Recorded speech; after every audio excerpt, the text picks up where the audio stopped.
Quarterback Anthony Richardson was off to a fiery start against the Pittsburgh Steelers, and then his day ended short with yet another injury. We're going to talk about it here today on Locked On Colts. Let's get to it.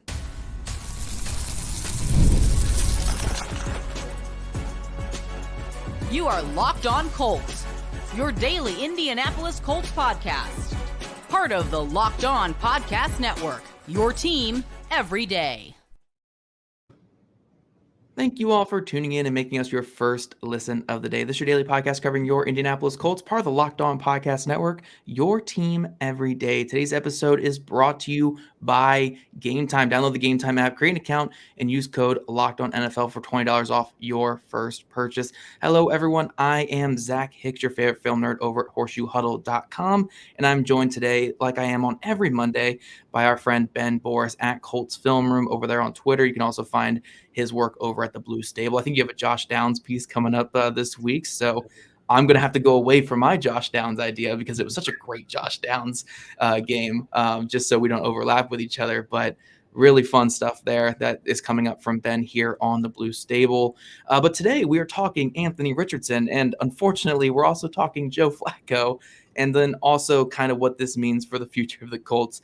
Just to get to the top of this show, though, and talk about the injury itself. Look, we're not doctors. Ben and I don't claim to be doctors like a lot of people on social media do right now. We don't claim to be doctors, but it appears that the Colts dodged a little bit of a bullet here. Richardson was diagnosed with a hip pointer, and that's what the Colts believed at the time. It was going to be a hip pointer, which is essentially a bone contusion or a bone bruise on the hip in the game. MRIs and x-rays came out pretty good. They believe it should take, he'll be dealing with soreness this week. He might miss this next game as the Jaguars, but that would be the worst case scenario. Best case scenario, he's back out there this week. Worst case, he's back for the Titans game. So the Colts really did avoid a major injury here. I know he left this game after 13 snaps, but it seems like they were being very cautious. Like, you and I are kind of in agreement here, Ben, where like if this were a playoff game or this were even a December game, you probably get him back out there. But look, it's a September game. He took a hit. 17-0, 14-0 at that point. So Right. And I'm not going to say that the Colts thought the game was put away, but like no. I don't mean that. It's like you have the two scores to go off of. You pay a guy like Joe Flacco to go in there and hold the lead. So yeah. So I get the Colts decision. I'm glad they erred on the side of caution, even if it makes discourse throughout the week horrible. Like, it's kind of like that Jaguars game from last year where they took Richardson out for the final couple plays, and then it became this, Anthony Richardson didn't finish the game against the Jaguars. It's like, well, but he did. He 4 plays, whatever. Yeah. It's not to that same degree, but it's kind of another one where it's like, yeah, he didn't finish the game, but like they were being very cautious with it. This feels different than the concussion or obviously the hurt shoulder from last year, but it is another injury to add here. Anthony Richardson wasn't able to finish another game that looked like he was off to a great start. That's now 3 times in his NFL career where he's gotten off to fantastic starts. Looked like he was going to have just these elite days throwing the ball and playing football for the Colts, and then leaving the game early. But in those 13 snaps, the Colts had 4 explosive plays in this one, including 2 runs of over 20 yards or over 15 yards. In this one, I think the Taylor run was not 20 yards, but over 15 yards, 2 passing plays over 20 yards, another pass to Downs that went for 11 yards. I mean, this Colts offense was clicking with Anthony Richardson in the game. His season total on like EPA per play went from like one of the worst in football to like below average because of his 13 snaps in this game against the top defense in football. So it's hard to say what his day would have looked like if it continued because we know the highs and lows of this young quarterback, but it was looking like a pretty great day. Like, he almost hit he was like halfway to his passing total against the Bears halfway through the first quarter in this game after 3 completions. So he was having a pretty good day before the injury came up, Ben. Yeah, and I to start, you're right. I think it stinks because the discourse is now all about his injury and not about him doing that versus one of the best defenses in football coming into this game. He executed that opening script beautifully. So well. Obviously, Shane Steichen, along with most coaches in the NFL, they're going to have their first 15 called, and it's going to be all these different things to get information about how a team is going to play you during the game and then get your quarterback in rhythm. And Anthony Richardson executed that perfectly. I mean, the first play to Pittman, it looked like an almost, I tweeted out, it almost looked like an almost interception ball. That was perfectly layered. Like, from that end zone view, it didn't look like Joey Porter had a chance to get his hand on the ball. Only Pittman did. I think he looks really good in play action passes. Like, that's something that's really started to become a trend for me where, like, I think in the Houston game, it was like, let's just take shots. Let's get this quarterback's arm going. And I think as the season went on, you kind of saw like, oh no, his footwork is a lot cleaner. I think he sees the field better. And I think that it just gets him more in a better rhythm than maybe like full field dropbacks at this point. I'm not saying he can't do that. Like, he does do that. He has done that. But I think that it's clearly a staple of when he's in there. And obviously he hit Pitt on the first one, and then he also hit Pittman on that second one on the second drive as well. He was rolling. The quarterback run game was going. They were clicking on pretty much all cylinders. So I think you feel really good about just the bounce back quick start. Like, the Colts have kind of struggled this season to start fast. Outside of, maybe the monster ball to Pierce in week 1, like, it's really been tough for them to start fast. They were playing complimentary football early with the 3 and out, and then the play and the touchdown drive. So it's really disappointing that this is the discourse we're going into. But credit to Anthony Richardson for bouncing back in those first 13, because you could not have asked for anything better. Yeah, it just makes the conversation so much tougher because, like, it's not like he was struggling and then he got hurt. Like, he was balling in this game. I mean, you mentioned the first throw to Michael Pittman Jr., and that was one of the Colts, like, typical Yankee concepts that they've been running all year. I mean, they have called that type of play at least like 15 times this season, it feels like, right? Like, I think that's what the Pierce touchdown was. I think the pick against the Packers was the exact type of player. They know they're going to get cover 3 on early downs because people are selling out to stop. When you get, and here's the thing kind of with this offense, and the emergence of Josh Downs opens up a whole new realm of things. But the Colts really do play a game of, are you going to stack the box or are we going to punish you for doing that? So, like, you either are forced to play Jonathan Taylor and Anthony Richardson potentially with the quarterback run because they're going to outnumber you in the box. And now with Josh Downs and potentially some of these play action passes, they're punishing you for doing that in the first place. So Mike Tomlin coming into this game said it was going to be a cat and mouse game in terms of stacking the box and what coverages you want to play. It's really tough to defend this offense when they're rolling and when they're executing. It's really on them more than it is on the defense a lot of the time to start this year. Yeah, and it's kind of hilarious too, because on those like Yankee concept plays, who's going where. Pierce is the one going vertical. Pittman is the one breaking over the middle in the intermediate game. It's about just who you devote your resources to, because again, you're in cover 3, you have limited resources back there. And look, credit to Joey Porter. He read that route correctly. Like, he read the play correctly. He did everything right. The ball was located where it had to be. Yeah, it was like a perfect throw from Anthony Richardson. And then you go to the other throw to Michael Pittman Jr. before he left the game. Perfectly drives into that little dig route over the middle of the field. The best of Anthony Richardson, where he is able to just clean up his footwork, step into it, rip into the pass, and it goes right where it needs to go. Nice little read to Josh Downs, too, on the other completion. Like, these were some good completions out the gate from Anthony Richardson. And yes, they went for explosive plays, which has been kind of his bread and butter this season. But, like, they were just good reads, good, strong throws. And obviously the first one, a throw that only he can make, or him and a few other guys can make. So it was really shaping up to be a really strong Anthony Richardson day. And then obviously you add in the QB run game. I mean, he left the game early and he had, over 30 yards rushing in this game on 2-3 carries. Like, it was looking like a really strong day from him. He had over 100 yards of offense in halfway through the first quarter. And this Colts offense it was nearly 10 yards per play when he was on the field. Insane. It was insane. And I think we're starting to see, coming into this year, we just didn't have a lot of evidence to make claims on Anthony Richardson. He's starting to build that out and what we know what he can do and what he can't. It's clear that when it's a throw that he can drive into and really utilize his arm strength and keep a clean base and then just let it rip, he can throw those balls very, very well. I think he can throw some touch throws down the field. I think that's less of an issue. Short to the flat seems to be a real issue, I think, in those kind of areas. I think there's enough film out there right now to show that that's a real problem for him in terms of letting that ball sail. The one thing I think that, people want an answer on, and I don't think it's always as simple. It's like, oh, well, he needs to, his footwork is all, it's his footwork. It's his footwork. And I don't think that it's always a cookie cutter answer. Sometimes I think they're all little things as he starts to get more reps. And I think we'll start to see those easy throws kind of come down, because I think the bottom line with Anthony Richardson is like, he can do all these crazy things on a football field. It's on the coaches and it's on himself to learn how to hit the throws that everybody can make. And I'd rather that than the other way around. Like, we'll get to it in the next segment. We can't teach Joe Flacco how to run bash GT or throw the ball. That would be funny. It would be funny though. It would be very funny, but he can't throw the ball. Also can't throw the ball 80 yards off his back foot. So like, you can't teach Anthony Richardson to do these things, but you can teach him how to hit maybe a speed out to the field. You know what I mean?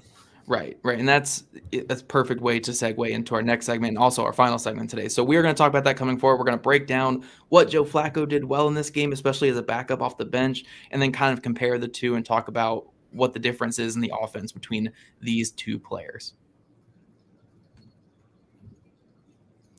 But first, when you're hiring for your small business, you want to find the quality professionals that are right for the role. That's why you have to check out LinkedIn Jobs. LinkedIn Jobs has the tools to help you find the right professionals for your team faster and for free. Guys, I have been working in retail for almost a decade now, and I understand that LinkedIn Jobs is one of the better ways out there to find people to just be a part of your team. You want to have all the information available. LinkedIn Jobs is something that does that for you. And look, LinkedIn isn't just a job board. LinkedIn helps you hire professionals that you can't find anywhere else, even those who aren't actively searching for a new job, but might be open to that perfect role. In a given month, over 70% of LinkedIn users don't visit other leading job sites. So if you're not looking on LinkedIn, you're looking in the wrong place. On LinkedIn, 86% of small businesses get qualified candidate within 24 hours. Hire professionals like a professional on LinkedIn. Post your job for free at linkedinjobs.com/lockedonnfl. That's linkedin.com/lockedonnfl to post your job for free. Terms and conditions apply. Alrighty, Colts fans, we are back here talking Indianapolis Colts quarterback play, because I guess I can't say we're talking Anthony Richardson. We're doing the thing that we were dreading all offseason, Ben, and we're talking about Joe Flacco's performance. Hopefully the last time we see Joe Flacco go on the field for the Colts this season. Maybe if the Colts have like a blowout victory, he can go out there and take some kneel downs for the Colts. But Joe Flacco got out there, did the veteran quarterback thing of steadying the ship with the starting quarterback being down. Wasn't perfect, and we'll talk about that here. And there's clear limitations in his game, but at the end of the day, he delivered some big time throws on third down, which was huge. I mean, that's how you win ball games right there. So delivered some big throws on third down, got them in the end zone twice, moved the ball and maintained that success rate, and kept the offense just operational and efficient, which is something we haven't seen from the offense this year. Like, we can talk about Anthony Richardson, what he can do and what he struggled with, but the offense really hasn't been efficient at any point this season, aside from, I guess, those first two drives with Richardson in this game. So maybe it was a Steelers defense thing. But Flacco came in, kept it efficient, kept the team, at least, if they weren't going to score touchdowns, they were getting first downs on drives and moving the ball a little bit and pushing the Steelers offense into, negative territory. Like, that was a big thing that we saw from a Flacco-led offense in this game. What did you think of Joe Flacco, though, Ben? I know you have a soft spot for veteran quarterback play just because they're so ready for what they have to do. I understand your love for it. Like, it's frustrating watching a young quarterback who doesn't know exactly what he's doing, whereas an old quarterback maybe doesn't have the talent anymore, but, like, they know where the ball has to go. So they're going to at least give it a shot, Like, yeah, exactly. And they have no care in the world. They're just going to rip it out there and have fun with it because they're, we're talking Joe Flacco, fringe Hall of Fame quarterback. Like, this is what it is right here. So, like, I have a soft spot for Gardner Minshew and Joe Flacco. Now, let me acknowledge that's not when Anthony Richardson is sidelined with an injury. I'd rather see Anthony Richardson out there, but it's like a guilty pleasure. It's like, what? Oh, you like Joe Flacco and Gardner Minshew? I do. Part of the reason I like it, and I think in that Shane Steichen offense specifically, is because you see so much sound football. Like, going through your reads correctly. Having a kind of, in quarterback play, you talk about wide and narrow vision in terms of, narrowing in on certain defenders when you're trying to read a defense, but also having the wide defense to capture the entire picture. I think Joe Flacco is really good at that. Just his clean feet and distributing the ball. It's a lot of really good, sound football. Not that Anthony Richardson can't do that, but he doesn't have kind of the crafty veteran in him yet. It's a lot of wild, erratic, insane, explosive plays, and it's fun to watch. Like, it's objectively fun to watch. I think I get that soft spot for Joe Flacco because he's never going to make a play that's like, oh my God, he just did that. But he's going to find the open guy on 3rd and long, and he made a lot of those really good, throws to keep the offense on schedule. I think, the one thing I also want to talk about is give a lot of props to Shane Steichen because, he's done it before, and we almost take it for granted how you have to switch a game plan on the fly to account for something like Richardson to then go to Flacco. Like this, they've spent all OTAs, all training camp, all offseason repping the same quarterback runs, scramble drills, like deep shot play action balls that only Anthony Richardson can throw and make. And now you have to get, basically you're looking at your call sheet, and I'm like, well, Joe can't do that. Joe can't do that. Joe can't do that. But Joe can do this, this, this, and this. We're going to make this work. And a lot of this game plan turned into Josh Downs, and you'll see it on a film room that I'm going to post probably after this. Mike Tomlin did everything he could to try and stop Josh Downs throughout the course of the game. And Shane Steichen just schemed him open every time. And Josh Downs honestly I would put that up there as one of his best career games as a pro. It was a really good performance in terms of, we talk about it, putting him at 2 weak and empty. And it was really just, we're going to attack over and over and over with Joe Flacco. And he just is clean and he's sound. And I think that you have to give him credit for doing that. You have to give Shane Steichen a lot of credit. And then also ultimately you have to give the entire 48 that were active on game day credit, because they rallied around each other when the offense was getting stale and Joe was still settling in. The defense came up with a turnover and a big play. So I think it was a total team effort from that capacity, but Flacco did bring a lot of efficiency to the offense. Yeah, that's the biggest thing. And I don't want to say I understand people calling for Flacco, but I understand just when you see it out there, it's so different from Richardson, where Richardson, it's so feast or famine right now. It's so, I need to rip this ball 30, 40, 50 yards down the field, or I'm just going to move around the pocket and then maybe still rip the ball 30 yards down the field. Where Flacco, it's one look downfield. I don't like that look. I'm going to throw it to Taylor in rhythm. And that's why you see a guy like Flacco, even though Flacco didn't have a great completion percentage of this game, it was 61% or whatever, still better than any game Richardson's played this year, despite running a very similar offense in terms of, what the Colts want to do. So I do think it is kind of appealing to see that type of offense when you haven't seen it this year. Now, the hope is, and kind of the wish is, it's easier to teach a highly athletic, talented quarterback to take the check down rather than obviously teaching the inverse, which is teaching a non-athletic, non-talented quarterback to rip the ball down the field and be talented. So your hope is long-term you can get Richardson to play like that. But I did like to see the efficiency. I like to see, and that's what you want out of your backup quarterback. Look, a backup quarterback, when you sign one, is never supposed to be like, oh, if our starter gets hurt, you can start the whole season for us. Exactly. It's never supposed to be that. But what it's supposed to be is, if our starter has to miss time, because look, it's a 17-game season now. Last year, 70 quarterbacks took snaps in regular season. Go look at Malik Willis in Green Bay. Go look at Malik Willis. That's what you need out of a backup. Right. Malik Willis is a great example because he's the perfect example, even though it's a completely different offense. He came in, won games for them, and now he's going back to the bench. That's perfect. But even aside from that, what Flacco just did, say this is all Richardson misses this year, it's just 3/4 of the Steelers game. Flacco could be the difference between making the playoffs and missing the playoffs, because he came in, steadied the ship, got some touchdowns, and closed out the game. That's what a backup quarterback is for. Backup quarterback is not supposed to do what Minshew did last year or Brissett did in 2019 and all these things where they start a whole season, because that's when you're ripping your hair out and screaming. But to be that guy where if you give them 2-3 starts, which is very common nowadays with how often starting quarterbacks get hurt, like if you give them 2-3 starts, as long as they win a game or two out of there and keep you afloat for the playoffs so your starter can come back and finish the job, that's what they're supposed to do. So I know that it's going to be a lot of Flacco versus Richardson in discourse this week. And we'll get to that in the next segment for sure. But at the end of the day, Richardson came out and played like the starting quarterback. Flacco came in, played like the backup that you paid, and helped close out a game and keep you afloat for playoff conversations later in the season. They both did their job perfectly. I mean, again, Richardson, you don't want to get hurt, but like they both did their job in this one. And I'm glad it went down the way it did. I'm happy Flacco got the win, aside from any kind of discourse that's going to happen, obviously, from all different sides with bad actors and stuff like that. Like it's going to be pretty brutal with some of this. But at the end of the day, Flacco did his job, and I'm happy that he's here and was able to showcase why the Colts paid him that contract. Exactly. Yeah.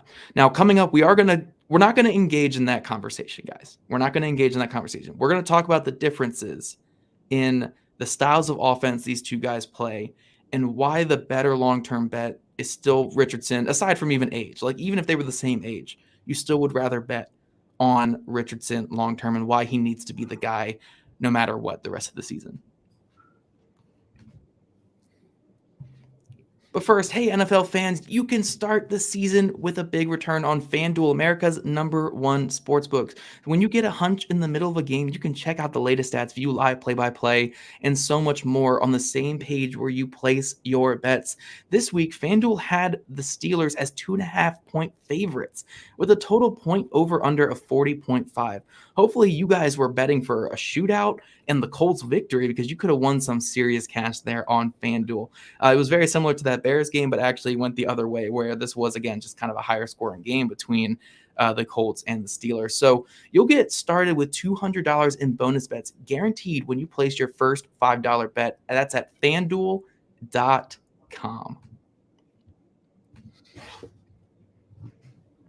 All right, guys, I'm back here again, as always, with Ben Boris at Colts Film Room for our Monday Anthony Richardson talk. Again, a little abbreviated this time because Joe Flacco played a majority of this game. But I don't want to engage in that conversation, Ben, where should the Colts start Flacco or should they start Richardson? Because I think that's just silly. It's just silly. Like, we've joked about it before on here. It's just a really silly conversation. But I do want to engage in the conversation in terms of, one, how the differences are in the offense when both guys are out there. And two, I saw this really good takeaway that Bleacher Report had following the game, where Bleacher Report actually said, don't take the cautious approach with Anthony Richardson. And by that, they meant if Richardson is cleared for this next game, don't sit him for a week and play Flacco. And like, Richardson needs to get his snaps if he's healthy. And I completely agree with that. And I do think there's going to be some people who disagree with that, but I completely agree, because at the end of the day, right now with Anthony Richardson, you have very volatile play, but you have the explosives. You have the run game clicking because of him. Like, the run game is clicking big time because of his +1 QB like impact and even just his own ability running in the run game as well. So you have the run game clicking mainly because of him and his impact. You have the explosives. You just don't have the efficiency yet. I think it's easier to get the efficiency than it is to only have the efficiency and not have the run game, not have the explosives. And honestly, like, I know Richardson's turned the ball over a little bit, but the way that he negates sacks and negates pressure is more valuable than it's more valuable than Flacco. Yeah. Like look at this last game, for instance. And I know the sample size is very different, but Joe Flacco came in, 53 plays played. The offense averaged 4.4 yards per play with him out there. Fine-ish. Like, it's a little low, but fine-ish. 4.4 yards per play. Him and Richardson both faced a similar pressure percentage, but he took a sack on 25% of those pressures, where Richardson didn't take any sacks in his, again, only 7 snaps dropping back. So it's a little bit different sampling for sure. Richardson was able to negate sacks and kind of withstand pressure. Flacco took more sacks. The offensive line was more leaky with Flacco out there, so there was more negatives that way. And then the explosive plays, the Colts had 4 explosive plays in 13 Richardson snaps. They had 4 in 53 Flacco snaps. So the explosive plays dropped significantly with Flacco. you got more sacks and pressures converting into sacks against you. And the run game completely plummeted to a halt. Like they had 2+ runs with Flacco out there. They had 3 or 4 with Richardson in 13 plays. Like if you're just even looking at this one game here, like Richardson just gives you much more in the offense. Yes, Flacco gives you much more efficiency. You're going to have a higher success rate on offense with him as your guy out there. But with Richardson, you have everything except for the efficiency. And I understand that's frustrating as hell. Like you're going to get more 3 and outs. Your defense is going to get more worn out. And it's not sustainable for a full season. But when this is your young quarterback and you really have everything except for the efficiency, like it's not that far away. It's not that far away. And this game was looking like a really good one from Richardson. So I really want to caution people where I know some people want to at least have the take of Flacco's better for the Colts right now than Richardson is. And to a degree, yes, because it's so different. But like you're talking about efficiency versus explosion. Like it's just a different style of offense that gets a similar result. Now the Richardson one is more frustrating. I get it. But like it's also got way more like higher rewards and potential in the future. And obviously, look, he's 22. Like you're betting on that. But like I want to get your thoughts on this, Ben, because like I could see the conversation for Flacco probably get you more wins this year or maybe more points on offense this year. I'm not even sure if that's true. I don't even know if that's true because like the run game grinds to a halt so much without Richardson's impact. It's built around Richardson, like so it's tough. Here's kind of my thoughts on it. I understand where people are coming from with Flacco because he's a veteran. You look at what he did in Cleveland with a similar kind of, win now ready roster. I think you could probably call them young, but potentially win now with some of the really talented players that they have on it. And you think, oh, well, you just find the don't crash the car guy, to use the Colin Cowherd analogy, and we can, in a really good coach, and we'll make it work. And I think that it's really, it's easy to talk yourself into that, but then you have to realize so many other things. Obviously, what you got into, one, with Anthony Richardson is the run game is so dynamic with him on the football field, him and Jonathan Taylor back there. I underestimated it, to be completely honest with you. Yeah. I underestimated the impact he would have because the Steichen offense has never really needed kind of what he did in Philadelphia. Like Miles Sanders is a good back, but he's not a Jonathan Taylor back. He's not what Jonathan Taylor is making type of back. And just their dynamic ability back there really puts defenses in a blender and gives them so many options that way. The ability to not take sacks and help your offensive line out just as much as you hurt them is different with Flacco and Richardson, where with Richardson, he knows how to evade. He can evade some of these sacks and avoid the negative play. I think one of the plays that he had in the Bears game that was a throwaway where he's off his back foot and getting sacked, and he has the arm strength to rip it and avoid the grounding penalty. That we saw Tua on the game versus the primetime game versus Buffalo before his pick six, and one of his pick six where he just didn't have the arm strength to get that ball out of bounds. So there's kind of these little things. I think with Joe, it's a different step. You're not gonna, he does have some turnover capabilities, but he's got the vet presence to operate this offense and distribute the ball to guys like Josh Downs and Michael Pittman. I think that you see those receivers come alive when he plays. But with Richardson, you get the big play ability, the competitive toughness. Not that Joe Flacco doesn't, but yeah. He gives you. I'll put it this way. Anthony Richardson gives you the ability to take over and win games. He does. It's very early in his career. It has been bumpy as we're getting into this thing. You expect that he gets better and better and better each week. Now, unfortunately, he was injured, so we didn't get to see that, but it was a great start. It was a great start. And you would think that they'll continue to build off that. I don't think it should be a remote discussion. I think if Anthony Richardson can go and he has the hip pointer, and they say, you know what, he's going to be good to go. He's not going to miss much time. Maybe you take some quarterback runs out of the game plan. Maybe you have to have a more serious conversation about protecting yourself while you're kind of just in that 1 to 2 week recovery from the hip pointer. and you go from there. But I think ultimately he needs the reps. Ultimately, he needs the experience. Ultimately, this team is better off with him than without him. And I don't think that's much of a question. I think Joe Flacco knows that. I think he knows that if he comes in and plays, Shane Steichen's going to put him in a position to really make things happen. I have full belief in all of this. I just think that, it's going to come down to staying healthy, obviously. And then, but there's no question that Anthony Richardson is going to gives the Colts the higher ceiling. Maybe the lower floor, but gives the Colts absolutely the higher ceiling. Yeah, I would argue that the Colts have a lower floor week to week with Richardson than they do with Flacco, if this were a real conversation. But over the course of a season, not a real conversation. Yeah. But over the course of a season, I don't think the floor is that much lower, just because, again, if you look at the all-encompassing argument of the overall offense, the run game is so much bigger look at Zach Moss's splits last year with Richardson and without Richardson. Massive difference. You could look at it this year already with the splits. The Colts were number one, efficient rushing offense in football going into this game. And they had a great start out the gate. We're averaging a good 6 yards a carry with Richardson. And then that plummeted down to being a pretty modest 4 yards a carry in this game, or a little over 4 yards a carry.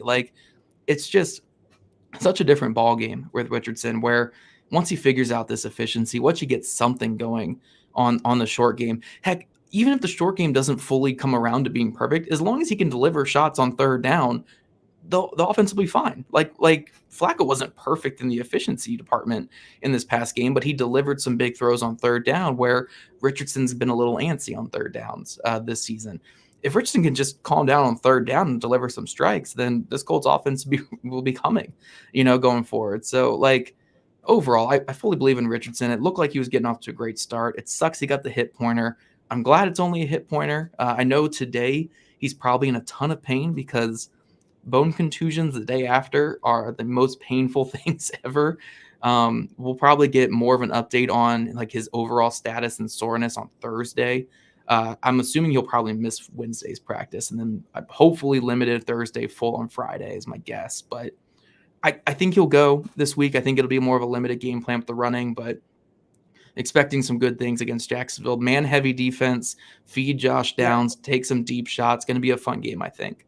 Here's also that I want to point out too, just because I think it's the elephant in the room that no one's ever addressed with Anthony Richardson.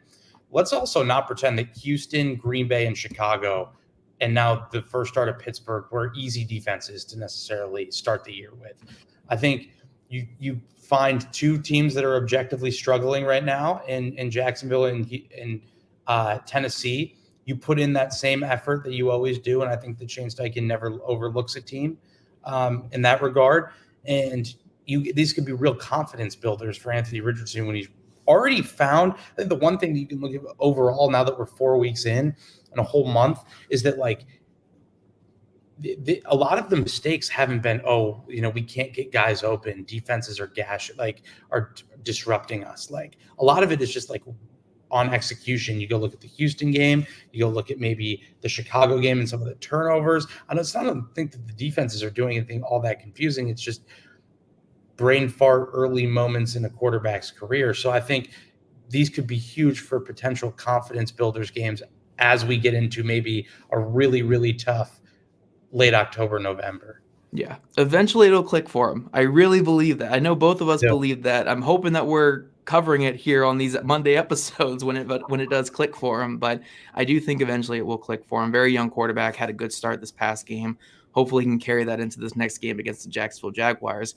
But we do want to thank you guys for making Locked On Colts your first listen today and every day. Now for your second listen, go find the new Locked On NFL with 2 shows every day. First, the madman Tyler Rowland kicks off your morning with a double shot of NFL espresso, and then stop by the barbershop with Tony Wiggins for some real NFL talk. Find Locked On NFL on YouTube or wherever you listen to your podcast. If you guys don't already, make sure you're following at Locked On Colts, at Jake Arthur NFL, at Zach Hicks 2, and at Colts Film Room, all on Twitter. Also, subscribe to us on YouTube wherever you listen to your podcast. We love your guys' ratings, views, and we'll catch you guys back here Wednesday afternoon.